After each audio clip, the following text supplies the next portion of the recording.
नमस्कार दोस्तों, एक बार फिर से स्वागत है आप लोगों का मेरे यूट्यूब चैनल में। जैसा कि आप लोग जानते हैं कि हम लोग आर्टिकल 19 को पढ़ रहे हैं और उसमें हम लोग मुद्दों को देख रहे हैं। तो आज जो हमारा मुद्दा है वो हेट स्पीच और आर्टिकल 19 से संबंधित है। तो चलिए देखते हैं आर्टिकल 19 और हेट स्पीच से संबंधित मुद्दे को। तो आर्टिकल 19 के तहत क्या होता है कि बोलने एवं अभिव्यक्ति की स्वतंत्रता दी गई है, किंतु यह कई बार अधिक प्रयोग में लाया जाता है। क्या होता है, जो आर्टिकल 19 है इसमें बोलने एवं अभिव्यक्ति की स्वतंत्रता दी गई है, किंतु यह कई बार अधिक प्रयोग में लाया जाता है। अधिकार में कर्तव्य भी छुपे होते हैं, यानी कि अधिकार का मतलब ये नहीं होता कि जैसे कि आपको बोलने की स्वतंत्रता है तो इसका मतलब ये नहीं कि आप किसी को गाली देने लगे। तो ये चीज़ यानी कि उसमें आपका कर्तव्य भी छिपा रहता है। जो अधिकार होते हैं उसमें कर्तव्य रहता है कि आप नैतिक चीज़ों का ही पालन करें। स्वतंत्रता एवं स्वच्छंदता। क्या स्वतंत्रता एवं स्वच्छंदता में अंतर होता है?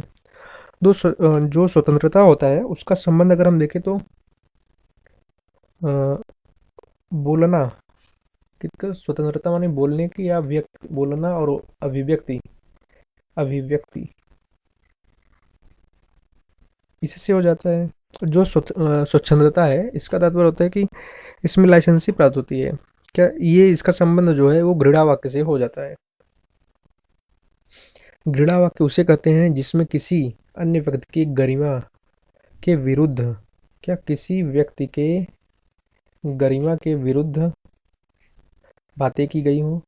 इसका संबंध किसी जाति, धर्म, प्रजाति, रंग, त्वचा, भाषा, नृजातीय, क्षेत्रीय ईटीसी समुदाय को नीचा दिखाने से संबंधित होता है। यानी कि इन किसी भी व्यक्ति को क्या होता है कि उसके जाति, धर्म, प्रजाति, रंग, त्वचा, भाषा, नृजाति, क्षेत्रीय आदि आधार पर नीचा नहीं दिखाना चाहिए। अगर ये चीज़ें करते हैं तो आप घृणा वाक्य के अंतर्गत आते हैं।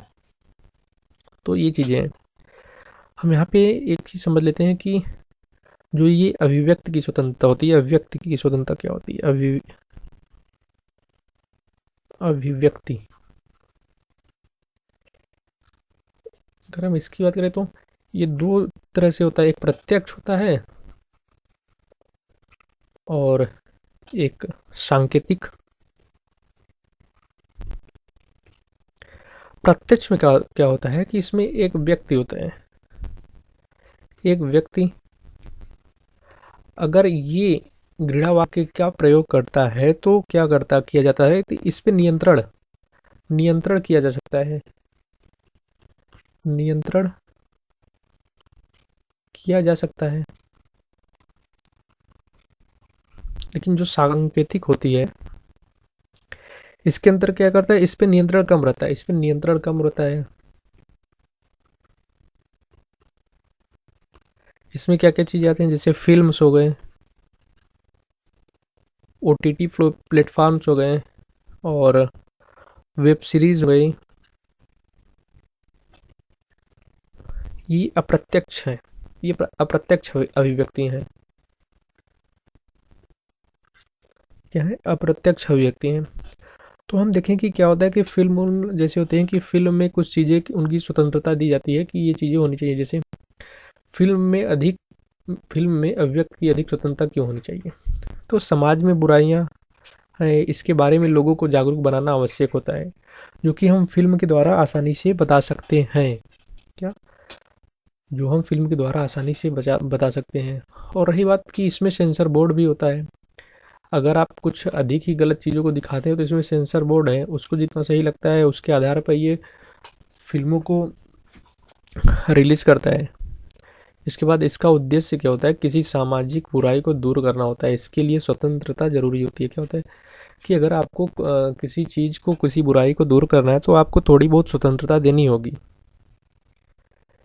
ताकि आप उस बुराई को दूर कर सकें। तो इसलिए क्या है कि फिल्म में अभिव्यक्ति की थोड़ी सी अधिक स्वतंत्रता है। हम आगे देखें तो घृणा वाक्य को बढ़ाने में सोशल मीडिया की भूमिका। क्या सोशल मीडिया की भूमिका क्या है घृणा वाक्य को बढ़ाने में? तो सोशल मीडिया का जो दुरुपयोग हो रहा है वो वाणिज्यिक हित में हो रहा है। यानी कि अपने वाणिज्यिक हित के लिए किया जा रहा है, निजी हित के लिए किया जा रहा है, व्यक्तित्व को बढ़ावा देने के लिए ही सोचिए उस पर बढ़ा चढ़ा कर चीज़ों को दिखाया जाता है। जाति आधारित हैंडल्स के द्वारा, धर्म आधारित हैंडल्स, आप देखे होंगे कि जो सोशल मीडिया हो गए, आप अगर व्हाट्सएप, फेसबुक कुछ भी होगा, उसमें आप जाति के आधार पर हैंडल्स को देखे होंगे, जैसे कि राजपूत समाज, यादव समाज, बहुत सारे ऐसे, मीना समाज, ऐसे बहुत सारी चीज़ें होंगी जो ब्राह्मण समाज के आधार पर हैंडल्स और धर्म के आधार पर चीज़ें बनी होंगी, जो कि क्या करती हैं, इसको बढ़ावा देती हैं, हेट स्पीच को बढ़ावा देती हैं। तो ये चीज़ें हैं व्यक्तिगत घृणा वाक्य से संबंधित सोशल मीडिया की भूमिका में अगर देखें तो।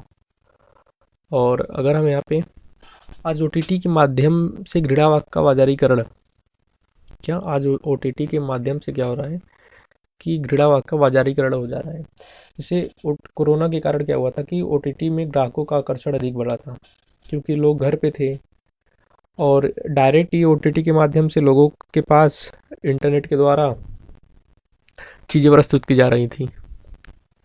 इस पर कोई नियंत्रण नहीं, इस पर किसी प्रकार का कोई नियंत्रण नहीं, क्योंकि ये इंटरनेट प्रेरित होता है, ये इंटरनेट प्रेरित होता है, इसलिए इस पर कोई नियंत्रण नहीं है। इस पर कोई सेंसर बोर्ड जैसा नियंत्रणकारी प्रावधान नहीं है। आप ओटीटी में अगर देखेंगे तो उस पर मतलब एकदम बेकार, एकदम गंदी गंदी चीज़ें, मतलब एक तरह से अगर उसको देखें ना, तो घृणा वाक्य जो होते हैं उसकी हदें पार कर गई हैं। उसमें ऐसी कोई गाली नहीं है जो नहीं दी जाती है। ये सारी चीज़ें ओटीटी प्लेटफॉर्म में की जा रही है। हम आगे आपको बताते चलें कि जैसे क्या होता है कि जो, एक मिनट, जो यहाँ पे आर्टिकल 19 है, आपको क्या आर्टिकल 19 है ना, आर्टिकल 19 जो है ये क्या कहता है कि ये प्रेस की स्वतंत्रता, प्रेस की स्वतंत्रता,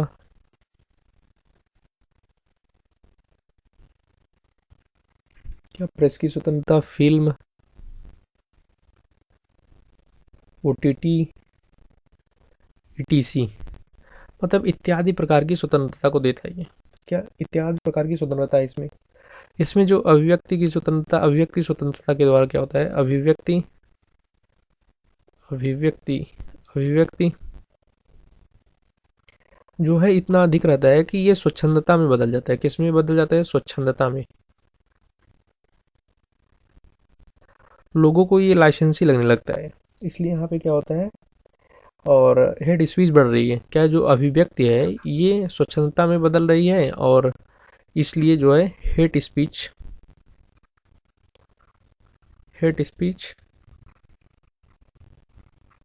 बढ़ रहा है। तो ये चीज़ें रही ओटीटी के माध्यम से, ओटीटी से संबंधित। और हम अब देखते हैं कि घृणा वाक्य पे नियंत्रण कैसे किया जा सकता है। तो घृणा वाक्य पे नियंत्रण करने के लिए हम पहले लॉ कमीशन की एक रिपोर्ट है, 267वीं रिपोर्ट, कितना, 267वां रिपोर्ट, इसको देखते हैं कि इसमें क्या बताया गया है। ये कार्यकारी संस्था है, लॉ कमीशन जो है कार्यकारी संस्था है, ये कानून एवं न्याय मंत्रालय के अंतर्गत आता है। इसको रिपोर्ट अगर देखें तो कब घृणा वाक्य बन सकता है, यानी क्या चीज़ें होती हैं कि घृणा वाक्य उसको कहा जाते हैं। भाषण चरम पर हो, यानी कि महिमा मंडित किया हुआ हो। भाषण चरम का मतलब कि बहुत सारे लोग ऐसे हैं जो जाते ही माइक लेते ही एकदम भाषण देने लगते हैं, एकदम चरम पे, मतलब उत्तेजित होकर, महिमा मंडित होकर, मतलब बढ़ा चढ़ा कर चीज़ों को करते हैं, धर्म से संबंधित, भाषा से संबंधित, जाति से संबंधित, ऐसे बहुत सारे चीज़ों को करते हैं वहाँ पे। तो ये हो इसके लिए आपको घृणा वाक्य के अंतर्गत ला सकते हैं। उद्दीपन को बढ़ावा देना, यानी चीज़ों को बढ़ा चढ़ा के बताना होता है, इसमें उद्दीपन को बढ़ावा देते हैं। संभावना के आधार पर भेदभाव को बढ़ाते हैं, ये संभावना में भेदभाव ही बढ़ा देते हैं कि इस चीज़ की संभावना ऐसे ऐसे, संभावना के द्वारा मतलब कल्पना करने लगते हैं। ये किसी संदर्भ में बात करते समय उस संदर्भ से बाहर निकल भावना भड़काना, यानी ये बात किसी और की करते हैं, उसको किसी और से जोड़ते हुए लोगों की भावनाओं को उसके साथ ही खेलते हैं, यानी कि उनकी भावनाओं को बढ़ा देते हैं। धार्मिक, जातीय, भाषाई उन्माद को भड़काना, यानी कि इनकी भावनाओं को भड़काना, धार्मिक आधार पर, जात के आधार पर, भाषाई आधार पर, ये चीज़ें करते हैं। और हम देखें तो लॉ कमीशन जो रिपोर्ट है, इसने क्या बोला कि भारत में अनेक कानून जो है घृणा वाक्य को रोकने के लिए है। जैसे में भारतीय दंड संहिता, अपराध प्रक्रिया संहिता, चलचित्र कानून, जल प्रतिनिधित्व अधिनियम, जन प्रतिनिधित्व अधिनियम, ये सब जो है वो क्या है कि घृणा वाक्य के अगर हम देखें तो इसको रोकने के लिए कानून है ये सब। तो यहाँ पे लॉ कमीशन ने क्या किया, लॉ कमीशन ने यह माना है कि कई कानून हैं, यदि एक कानून हो तो बेहतर होगा, यानी कि कई कानून को छोड़ के अगर कि इससे संबंधित सिर्फ एक कानून हो जो अधिक बेहतर तरीके से कार्य करे तो ज़्यादा अच्छा होता है, क्या बेहतर होगा। किंतु यह उल्लेखनीय है कि सिर्फ कानून बेहतर बनाने से घृणा वाक्य पर नियंत्रण नहीं हो सकता है। क्या बोला है लॉ कमीशन ने अपनी रिपोर्ट में, 267वीं रिपोर्ट में इन्होंने बोला है, 267वीं रिपोर्ट में इन्होंने इस चीज को बोला है क्या, कि कानून अगर है, कानून तो बहुत सारे हैं इससे संबंधित, लेकिन एक कानून होना चाहिए, लेकिन एक कानून भी सिर्फ कानून, किसी भी चीज को रोकने के लिए सिर्फ कानून बेहतर होना जरूरी नहीं है, उसके लिए भी सुधार होने चाहिए कि क्या क्या चीजें हो। कानून बेहतर बनाने से घृणा वाक्य नियंत्रण, उसको फॉलो भी करना चाहिए। कानून तो पेज पे बन ही जाता है, लेकिन उससे संबंधित चीजें होनी चाहिए। तो ये चीजें, तो सुधार के लिए हम क्या क्या कर सकते हैं, तो जो व्यक्तिगत स्वतंत्र मतलब व्यक्तिगत स्तर पे हम देखें सुधार के लिए, तो इसमें अभिवृत्तिक परिवर्तन, एटीट्यूड में लोगों का परिवर्तन करना चाहिए। नैतिक प्रगति, लोगों की नैतिक प्रगति करनी चाहिए। सहिष्णुता में बढ़ोतरी होना चाहिए, सहिष्णुता में बढ़ोतरी यानी मानवीय व्यवहार अपनाना चाहिए। नैतिक प्रगति पे रहना चाहिए, यानी कि नैतिक रूप से कार्य करना चाहिए। संवेदना का विकास, लोगों में संवेदना का विकास करना चाहिए। ये चीज़ें कैसे होंगी, तो ये चीज़ें अगर हम देखें तो इसको हम प्रचार के द्वारा, किसके द्वारा, प्रचार प्रसार के द्वारा, फिल्म, वेब सीरीज, यानी वेब सीरीज इस पे बना सकते हैं, डॉक्यूमेंट्री के द्वारा,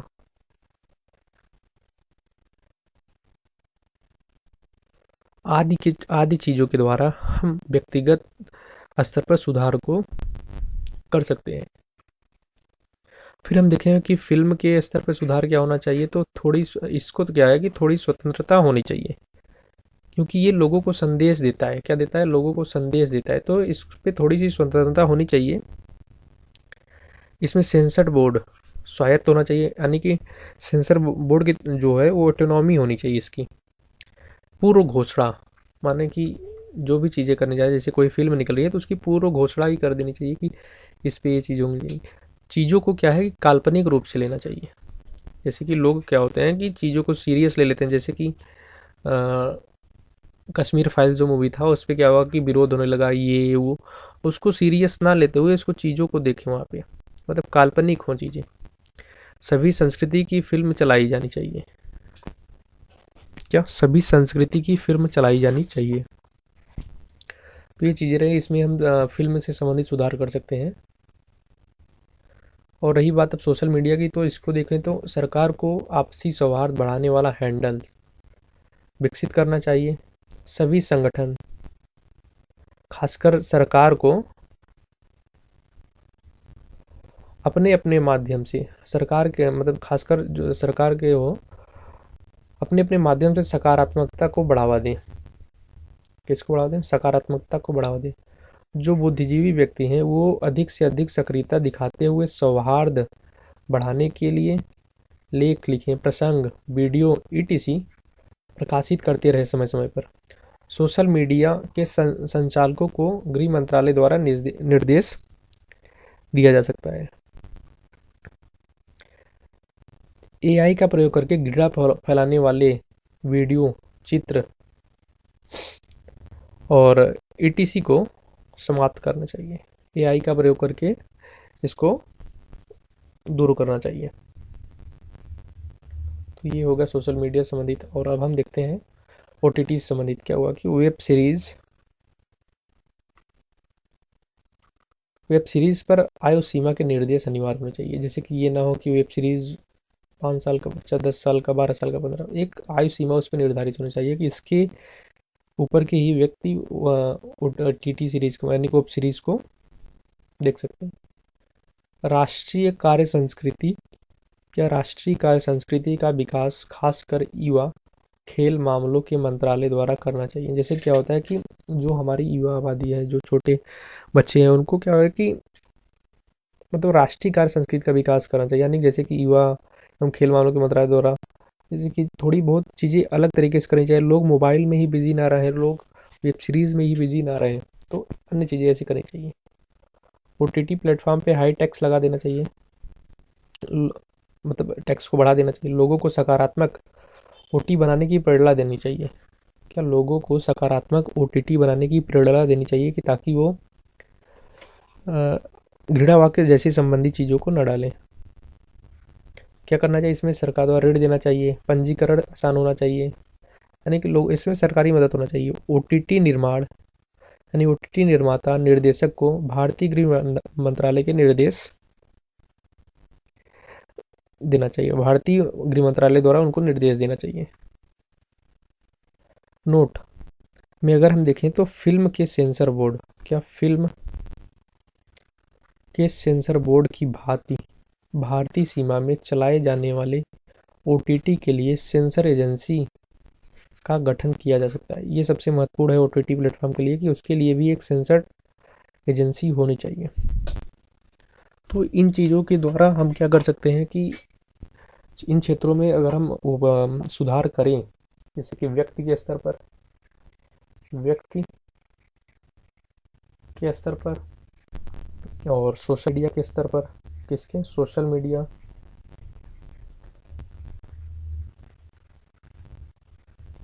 मीडिया के स्तर पर, किम स्तर पर, और उसके बाद ओटीटी प्लेटफॉर्म को अगर इन चीज़ों में सुधार करते हैं तो हम करते हुए क्या करते हैं कि हेट स्पीच को कम कर सकते हैं। तो उम्मीद करते हैं कि आपको ये सारी चीज़ें समझ में आ गई होंगी। आर्टिकल 19 और हेट स्पीच यानी कि घृणा वाक्य से संबंधित जो मुद्दा था वो ख़त्म हो गया और चीज़ें आपको समझ में आ गई होंगी। और फिर भी अगर कोई दिक्कत या परेशानी होती तो आप कमेंट करके ज़रूर पूछिएगा। हम एक बार उसका जो हमारा क्या नाम है मूल अधिकार के फैक्ट्स हैं उसको देख लेते हैं, क्योंकि उसको एक बार देख लेंगे तो चीज़ें अच्छी रहेंगी।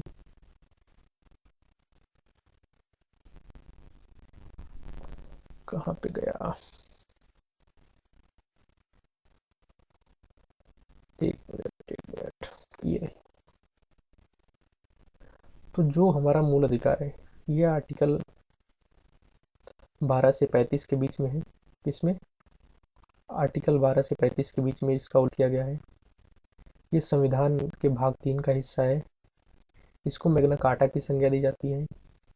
मूल संविधान में हमारे 7 अधिकार प्राप्त थे, लेकिन वर्तमान में हमारे पास 4 अधिकार हैं, क्योंकि जो संपत्ति का अधिकार था उसको जो कि आर्टिकल 31 में था, इसको 44वें कौन से 44वें संशोधन अधिनियम 1978 द्वारा एक कानूनी अधिकार बना दिया गया और इसको भाग 12 में आर्टिकल 301 के अंतर्गत रखा गया है। यानी कि आर्टिकल 301 के अंतर्गत ये कानूनी अधिकार है। अगर आपके मूल अधिकारों का हनन होता है तो आप सीधे बड़ी अदालत में जाएं। आर्टिकल 32 के तहत आप सुप्रीम कोर्ट और आर्टिकल 220 हाई कोर्ट में जा सकते हैं। और उसके बाद अगर हम देखेंगे संविधान की आत्मा जो है की संज्ञा दी, वो भीमराव अम्बेडकर ने किसको क्या नाम है संविधान की संज्ञा की आत्मा दी है, तो आर्टिकल 30 इसको उन्होंने संविधान की आत्मा की संज्ञा दी है। तो ये रहे हमारे फैक्ट इससे संबंधित, और उम्मीद करते हैं कि आपको ये भी चीज़ें समझ में आ गई होंगी। फिर भी अगर कोई दिक्कत या परेशानी होती है आप कमेंट करके जरूर पूछिएगा। मिलते हैं आपसे अगली वीडियो में, तब तक के लिए धन्यवाद।